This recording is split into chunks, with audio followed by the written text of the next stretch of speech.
Hey, congratulations. Boom, boom, your high five. Welcome to level number 10. And the inner sizes in this level is really going to help you focus on recognizing and letting go of any fears you have about money, conscious and non-conscious fears. And if you're ready, down the road, you may want to check out our fears program. But fear, more than any other emotion, is one that prevents so many people from achieving their financial and life's goals. And that is because there's a direct link to, having these emotions of fear and the brakes going on in your brain, the motivational center being shut right down. And so to really get you started with this level, I want you to really pay attention to the training with our neuro coach, Mark Waldman.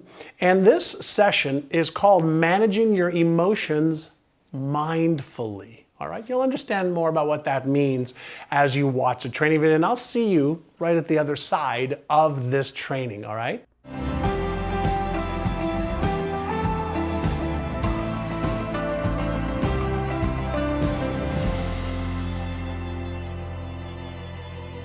Hi, I'm Mark Waldman, your community neuro coach, and today we're going to discuss how to manage your emotions mindfully. My first question to you is this: what exactly is an emotion? And here's what I'd like you to do. I'd like you to close your eyes, take a moment. I want you to listen to the sound of this bell and make yourself as comfortable as you possibly can in your chair. Take a moment to literally clear your mind. Now, ask yourself, what is an emotion? What does it feel like? Is it a thought? Is it a feeling? Is it an experience? Take 20 seconds and just notice how different thoughts mindfully come into your mind. Observe them, let them float away, and see what the next thought that comes up. What is an emotion?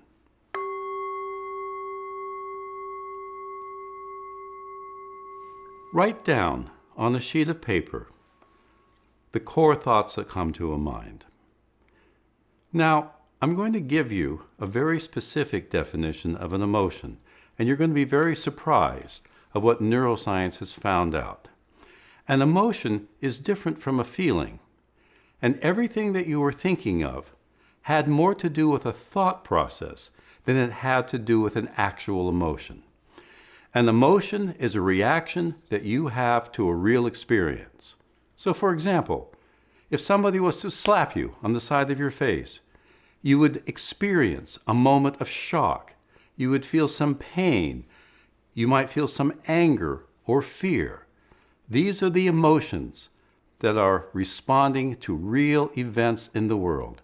Our brain is designed to guide its entire life according to emotional experience. But when we have a strong emotion, whether it's positive or negative, that emotion gets embedded into the memory circuits of your brain. Then what happens is when we're engaged in an activity and we're feeling a little off balance, we don't feel that centered, it's very easy to call up the memory of a past emotion. And the interesting thing is that we feel it. The brain actually reacts as if that memory and that feeling was real. That's what a feeling is. So I would like you to pause this tape if you don't have a sheet of paper in front of you right now, and go grab this, because I'm going to guide you through a very powerful exercise that helps you manage all of your feelings and all of your emotions. So get your paper, come back to your chair, close your eyes again, listen to the sound of the bell as you yawn, stretch, relax, sink deeply into your chair, make yourself as relaxed as possible.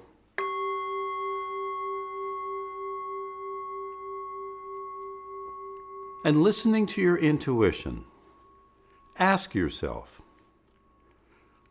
which feelings are the most disruptive to your life? Which feelings interrupt your ability to move optimistically towards your goals and towards your dreams? Is it a feeling of a lack of confidence? Are you feeling uncertain, afraid that you might feel? Is the feeling that you don't have the skills necessary to achieve your dreams? Do you simply feel that you are worthless or not worthy of the goal or task or dream that you have? Or do you simply feel like you don't have enough time? Take a moment, go deeply into the sensations of which type of feelings cause you the most distress.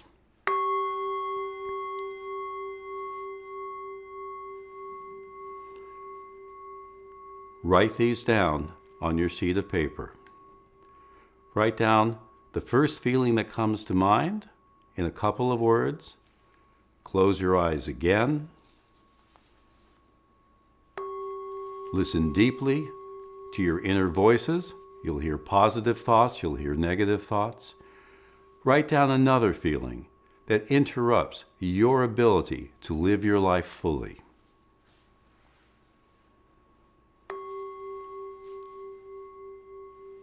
Try to write down as many things on this sheet of paper right now as possible. Even pause this video and see if you can put 10 different items onto your sheet of paper. Do that right now.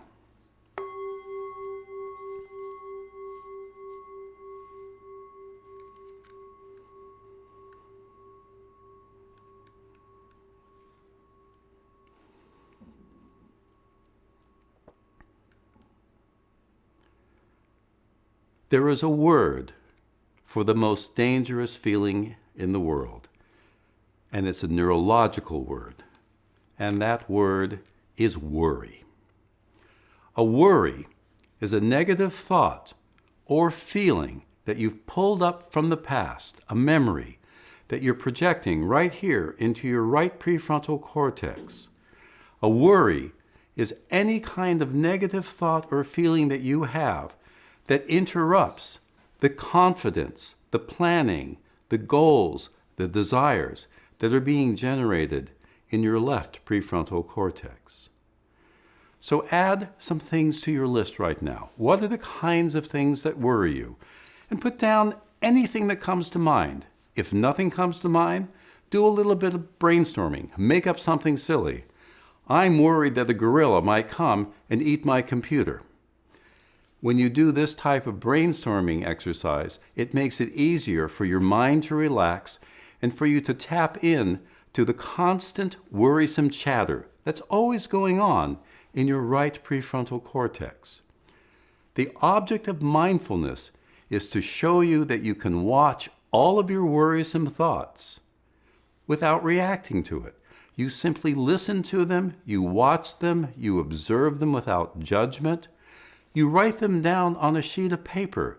You gaze at the sheet of paper, the worries that you're writing down, and you're going to experience a very interesting neurological phenomenon.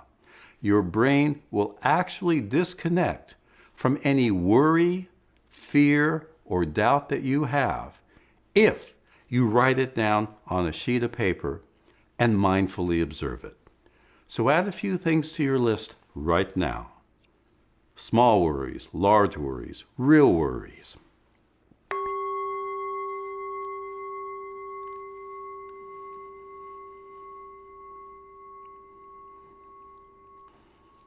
Now, close your eyes. Yawn and stretch. Twist your body slowly, very slowly like this.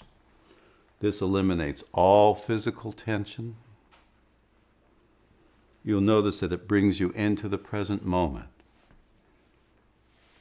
Yawn a few more times. You'll notice that yawning interrupts all of the worrisome thoughts and feelings that you were having a moment ago. This is entering the state of mindfulness, where you are in the present moment, and simply aware of all of the thoughts, the feelings, the sensations, the experiences that are happening to you in this present moment. So I want you to listen to the sound of this bell, and I want you to go deeper into a state of relaxation. Invite yourself to go deeper than you've ever gone before. Listen to the sound of the bell.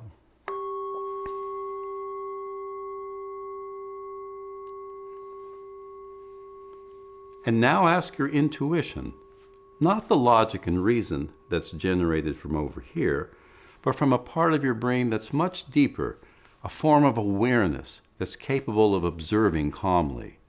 Ask your intuition, what do you feel is your deepest, most chronic worry?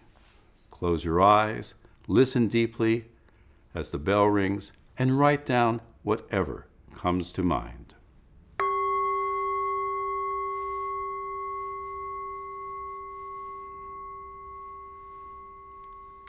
Now open your eyes and look at the items that you have on your list.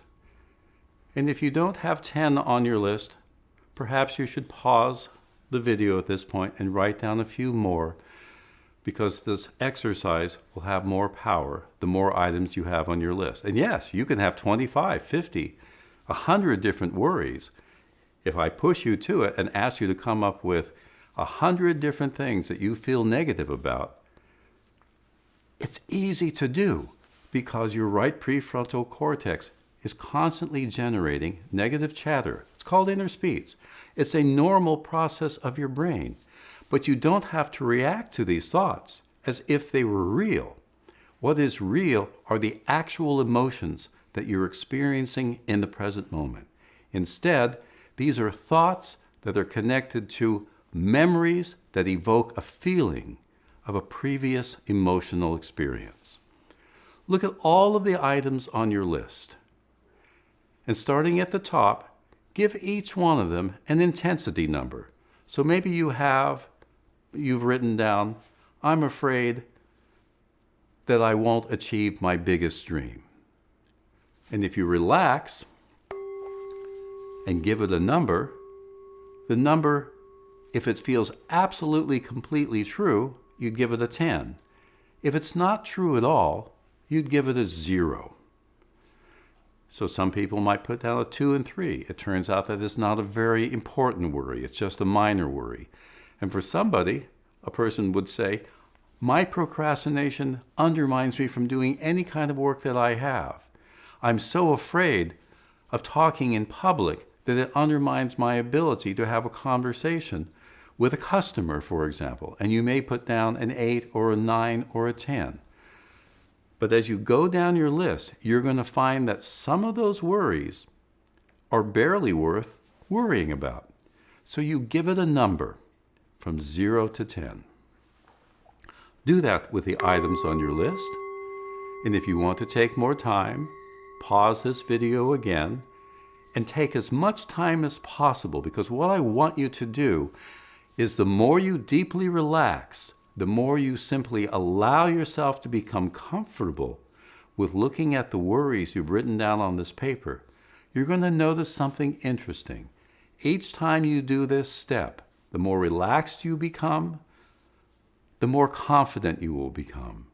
The more confident you become, the more likely you're going to put a lower number next to that worry. So tomorrow or the next day, I want you to look at this list again and see if the intensity number has dropped. If you simply move it from an 8 to a 7, that's incredible. Breathe in deeply, relax, celebrate that accomplishment. As you yawn and stretch and relax, which turns off activity in your right prefrontal cortex, you might find that you can immediately lower that number right now down to a 3, a 2, maybe even a 1. But even if it stays a 10, that's okay. Just note it on your sheet of paper, gaze at it as you relax, and allow all of those worries on the sheet of paper to move through your consciousness without judging anything that you're currently doing.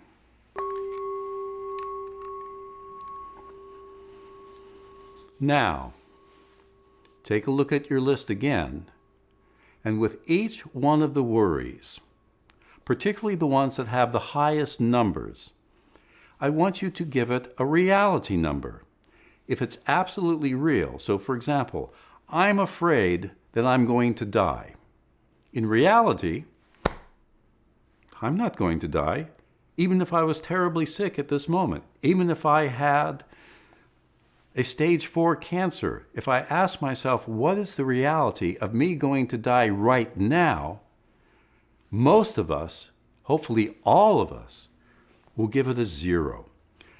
Because as long as you are alive, the reality is you are alive. And you can begin to see that your worry is really a fear that something in the future is actually going to happen. And 90% of your worries are nothing more than memories from the past being projected onto the future. They really aren't true. So go down through your list and give each of those worries a reality number from a 0 to 10. Take a moment and do this. If you need to pause the video at this point, go ahead and do so. But try to stay as deeply relaxed as possible. Look at each sentence that you've written onto your worry list. Close your eyes, yawn, stretch. Keep yourself grounded. Keep yourself in this mindful state of relaxed awareness. And give each thing on your list a reality number. Now, for any worry that's only a 2 or 3, you can cross it off of your list. But for those worries that are maybe a 7, an 8, or a 9, this is what I want you to do right now. I want you to gaze at the sentence, even repeat it to yourself over and over again. You'll find if you repeat the sentence about 50 or 60 times, the words become meaningless. And if you intersperse this with some yawning, which reduces mental stress, it turns off the negative worry centers in your right prefrontal cortex, stretching, staying relaxed, you should be able to, again, lower those numbers down. If the number stays high, put a star by that worry. This may be a real problem. You want to take any worry that's real, that's based on something in reality that you can observe, that you can measure, that's actually true, not only to you, but to your friends and colleagues and relatives. Then create a list, a plan, make strategies. What are 3 things that you can do to help solve that problem? Turn your worry into a problem. Write down 3 possible strategies to solve that problem. And that's how you solve all of those inner emotional blocks, all of those false feelings from interrupting and interfering with your goals, your desires, and your dreams. Mindfulness is a very simple practice, and it will change every week you practice it, every month you practice it, every year you practice it. All you do is sit there and you observe your thoughts, your feelings, the experiences that you're having, the sensations in your body, the sounds that you are hearing. Just allow yourself to be aware of what is happening to you in this present moment without judging. So close your eyes again and fall into that incredible, blissful, calm state of mindfulness. Just becoming aware of your thoughts, your feelings, your sensations.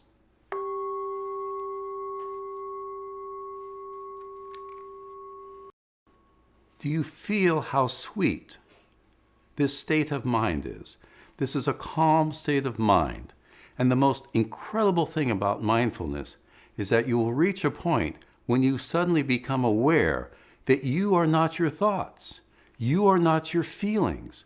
Your thoughts are going on here in front of you, literally in the front part of your brain. But you, your awareness of yourself, the part of you that's connected to this incredible reality, to the leaves and the trees and the sounds in the room and the people who really love you, this is reality. And the feelings that you have about the people that care for you and the experiences that you have as you look at the flowers and the trees, these are gut-level emotions that will help guide you into being more aware, more in the present moment. The more you look at your thoughts and your feelings without judgment, the more you realize you are not your thoughts and feelings. And anytime you are caught up in any form of worrisome behavior or attitude, write it down on a piece of paper and remind yourself that's just your right prefrontal lobe. Most of the things that you worry about will never happen, and half of the things that you worry about may never have happened in the past. Remind yourself of that every time you catch yourself having an unconscious worry or feeling or negative feeling. They are always past memories projected on the future. And in this slide that I'm showing you, on the left side of your screen, I want to show you that when you're having an emotional experience, when you're feeling anger or sadness or fear or incredible joy and happiness and pleasure, you're stimulating very deep circuits in your brain, the core functional areas of your brain that solves problems on a daily basis outside of human consciousness. Consciousness only happens in these small areas up in your frontal lobes. This information, your emotional experience, comes up here in the front, and then you begin to think about the experience you're having. If you're a chronic worrier, you're going to see this part of your brain light up a great deal, but if you're an optimist and you have confidence, you'll see that this part of your brain lights up. Here's the really cool thing. If you feel like you are a failure and you, quote, lie to yourself and say, I'm an incredible success, you turn down activity in the worry center of your brain and you turn up activity in this part of your brain, which helps you succeed at any goal that you want to do. So you can see on the left side of the screen, when you are worrying, when you're having negative feelings that aren't connected to what's happening in the present moment, we only see activity going on up here in the frontal lobes. That's why I'm saying to you, your worries and negative thoughts, they're nothing more than memories pulled into your consciousness, and they're being projected onto the future. They are not real. They are not true. I want to share with you 6 proven strategies, evidence-based strategies that you can verify if you go to pubmed.gov on how to interrupt negative feelings and thoughts. The first one is my favorite. Just ignore it. Tell yourself it's just a thought. You can actually turn to it like a person and say, shut up, Mark, I don't believe in your negative, chronic procrastinating about all this kind of stuff. It's just not true, because there's this other side of me that is always awake and interested and in love with life. Both are existing simultaneously. Both are going on in your frontal lobes. It's your choice. You can zoom in and focus and obsess on the negative thoughts going on, or you can ignore it, which allows you to turn in to all of the positive qualities, all of the forms of confidence that you have, all of the things that you like about yourself, your strengths. The other thing to do, if ignoring it doesn't work, then close your eyes. You can download a mindfulness clock onto your computer to teach you to have it go off 2 or 3 times an hour throughout the day. And when you hear that bell ring, just take a moment to relax, yawn to eliminate neurological stretch. Stretch very slowly just to relax some of the tension in your body. And if you do something pleasurable, like maybe stroking your fingertips and the palms of your hands, you'll discover, try this right now, that it is impossible to feel pleasure and worry at the same time. Worry centers turn off the moment you allow yourself to do something pleasurable or even recall a pleasurable moment. You cannot experience pain and pleasure at the same time. You cannot worry and feel positive at the same time. It's your choice. Do you choose to ignore these negative voices? Do you choose to focus on your positive strengths? If you're having difficulty, relax into it. It becomes easier to ignore that negative chatter. If you still can't do that, this is where the practice of mindfulness comes in. Just watch that negative thought, that feeling, that worry going on. Observe it, but don't judge it. Watch where it goes, and you'll see it jumps around all the time because thoughts are the most unstable thing going on in your mind. If you're still finding yourself caught up in a negative thought or feeling, this is where I want you to analyze it, tear it apart, be your own psychologist or therapist or psychoanalyst. The moment you do that and you say, where is this thought coming from? What is its history? You're using the logic and reason centers that are located in your left prefrontal cortex. The more you activate this part of your brain, the more it automatically disactivates this part of your brain.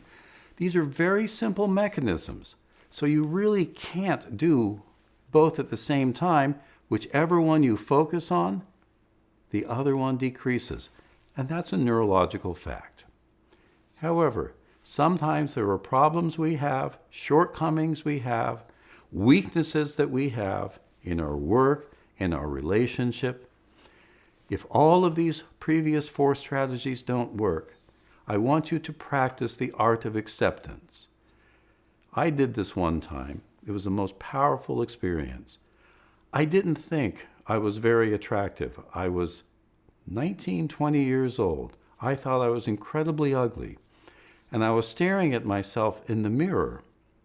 And it occurred to me that this is the only face I have. And for the first time in my life, I accepted my face for how it was. And over the years, I did all kinds of strategies. I lied to myself. I said I was attractive or whatever else. But the real discovery that I had is that when I felt good about myself inside, everybody else considered me more physically attractive. And I want you all to remember that, because some of you are engaged in some of the weight loss programs that we're offering. Some of you have true problems and issues. If you accept it, knowing that it's a part of life, it stops bothering you. I used to be a highly anxious person. I went through 15 years of psychotherapy. I remained a highly anxious person.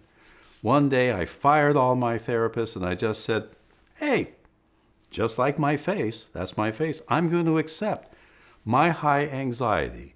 Literally that day, my anxiety level dropped in half. And this is now a well-known, documented psychological effect. Acceptance is one of the most powerful tools you can have when dealing with your worries, fears, anxieties, and doubts. And the most important thing to do, and to do 1 or 2 minutes of it every day, is to practice self-love and gratitude. Do loving kindness meditations. So take a moment right now and focus on one of your deep worries and fears. Feel it move through your mind, exaggerate it. Relax into that particular worry, that particular fear. Observe it. Just let it be there. Now accept it. Say to yourself, it is okay for me to have this worry or fear right now. After all, it's just a memory from the past. Allow it to be there. And now, think about some aspect of yourself you really love. Think about some quality about yourself that you really admire. Maybe you're a kind person, a compassionate person. Maybe you're able to focus and you're highly disciplined. Maybe you simply know that you can be loving and caring towards another person. Fill your entire consciousness with that sense of self-love right now, and watch how this totally destroys any sense of worry that you currently have.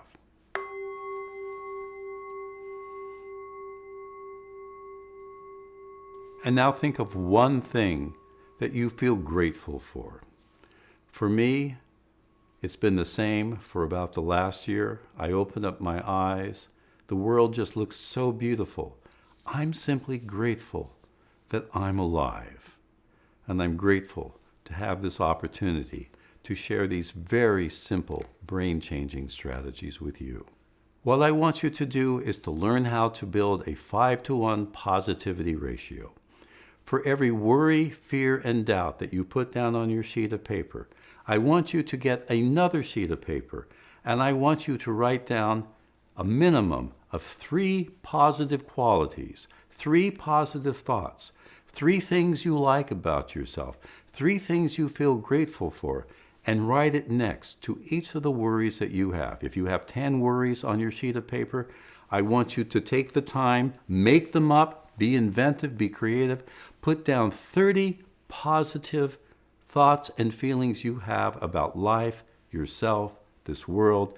Tap into your spiritual values, your personal values, your relationship values, because all of the research shows that when you push your positivity ratio from 3 to 1, which is the minimum necessary to maintain a sense of well-being, if you push it to 5 to 1 or even 7 to 1, it turns out that these are the happiest relationships in the world, and in businesses that practice positive thinking about their work and their colleagues.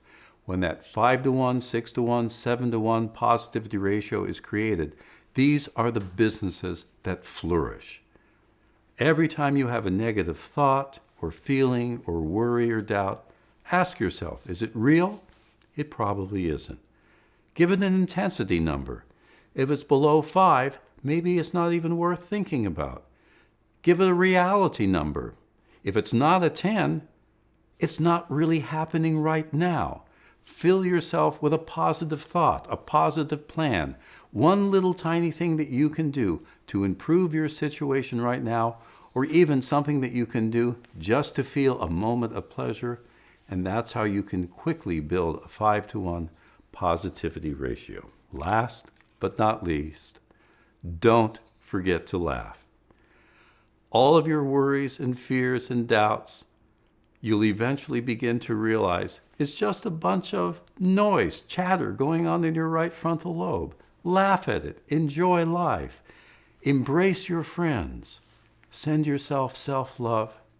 I'm Mark Waldman, your resident neurocoach. I hope you've enjoyed this presentation on how to manage your emotions mindfully.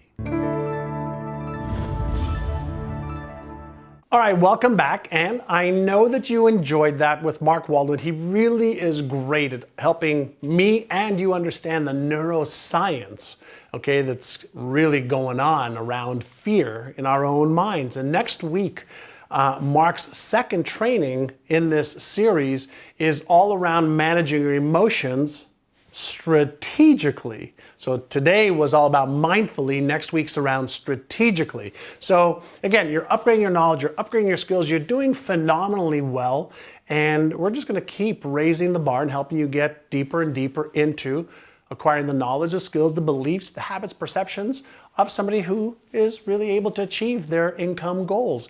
And so what I want you to do is let's get started with this week's exercises. And just click on the link below. You know what to do. And as always, get in the community, say hello to me, give some, positive reinforcement to somebody who needs it, and learn, have fun, and get started with your audio exercises. And we'll see you in week number 11 in about 7 or so days.